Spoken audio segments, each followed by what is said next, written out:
গোলাপ কলি এবং পাতাসহ সুন্দর একটি ফুলের ছবি এঁকে দেখাবো। এজন্য আমি একটি লাভ এঁকে নিয়ে স্টেপ বাই স্টেপ গোলাপের প্রতিটি অংশ করে নিচ্ছি। এবার মাঝের দিকে যে জিলাপির প্যাচ দিয়েছি এগুলো একটির সাথে আরেকটি লাগিয়ে দিয়ে প্রত্যেকটা সাইডে আমি ৩টি পাপড়ি এঁকে দিলাম। এবার গোলাপের উপরে একটি কলি এঁকে দিচ্ছি। নিচের দিকে একটি লম্বা বোটা টেনে দিয়ে দুই পাশে আমি কয়েকটি পাতা এঁকে নিচ্ছি।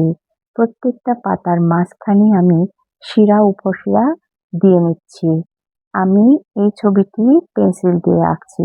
আপনারা চাইলে এটি মার্কার অথবা কলম দিয়েও গোলাপটি আঁকতে পারেন। সর্বোপরি আমার ড্রয়িংটি কেমন হয়েছে কমেন্ট করে জানাবেন।